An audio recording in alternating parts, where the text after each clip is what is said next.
वंश महाराज जी, आपके चरणों में कोटि-कोटि प्रणाम। महाराज जी, जब जीवन में भीषण परिस्थितियाँ आती हैं, कष्ट आता है, तब भगवान की याद आती है और पूजा-पाठ करने में मन लगता है। और जब सब ठीक होने लगता है, तब भजन, पूजा में अधिक मन नहीं लगता। ऐसा क्यों होता है महाराज जी? अच्छी परिस्थिति में भी मन लगे, ऐसा क्यों? क्योंकि भगवान में मन लगता ही नहीं। वो तो अनुकूलता की, प्रतिकूलता की, परिस्थितियों के अनुसार है। भगवान में कोई प्रेम थोड़ी हो गया है, भगवान से कोई अपनापन थोड़ी हो गया है। वहाँ मानो अनुकूलता का भोग होता है, इसलिए भगवान का चिंतन नहीं होता, और प्रतिकूलता का भोग होता नहीं है, क्योंकि दुःख कौन भोगना चाहता है? तो भगवान का भी चिंतन होता है पूजा पाठ में कि प्रभु हमारे दुःख को निवारण कर दो। वो प्रभु से थोड़ी कोई मतलब है, वो दुःख निवृत्ति के लिए है। भजन तो तब माना जाए जब भगवान से अपनापन हो। चाहे दुःख हो तो भगवान, सुख हो तो भगवान, मान है तो भगवान, अपमान है तो भगवान। इन परिस्थितियों में हम भगवान का विस्मरण ना करें, तब तो माना जाए कि भजन है। इसे कोई भजन थोड़ी कहते हैं।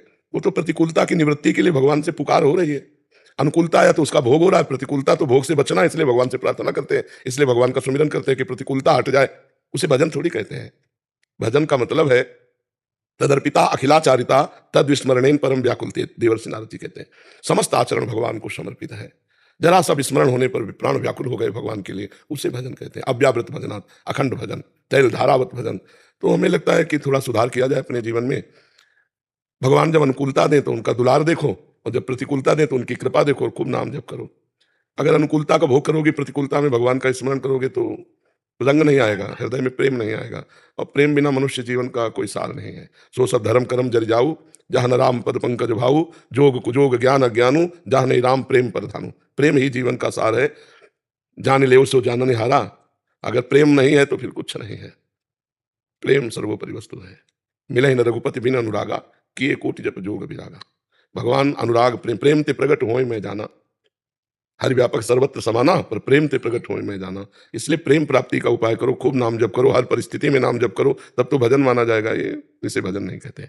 ये तो परिस्थिति की मांग है कि अब दुख निपट जाए तो हे भगवान, हे करुणा निदान। चलो आर्त अर्थार्थी जिज्ञासु ज्ञानी, चार भक्तों में भगवान ने स्वीकार कर लिया है आर्त निवृत्ति वाले को भी भक्त, लेकिन वो भजन नहीं है। भजन तो वही है जो बिना किसी निमित्त के बराबर चलता रहे। किसका प्रश्न है? हाँ, तो भजन का अभ्यास करो, सुख में भी अभ्यास करो, दुख में भी अभ्यास करो, खा पी के भी भजन का अभ्यास करो, भूखे रहकर भी अभ्यास करो। सर्दी गर्मी, अनुकूलता प्रतिकूलता, इनमें मात्रा स्पर्शास्तु कौन्तेय, शीतोष्ण सुख दुखदा, आगमा पाइनो अनित्यास्तास्ति तितिक्षस्व भारत। ये आने जाने वाले सुख दुख के प्रति हम भगवान से, हम सुख में भी भगवान का सुमिरन करें, दुख में भी भगवान का सुमिरन करें, मान में भी भगवान को कृपा देखें, अपमान में भी भगवान की कृपा देखें, तब तो भजन ठीक माना जाएगा। आर्या जी, सिडनी, ऑस्ट्रेलिया से।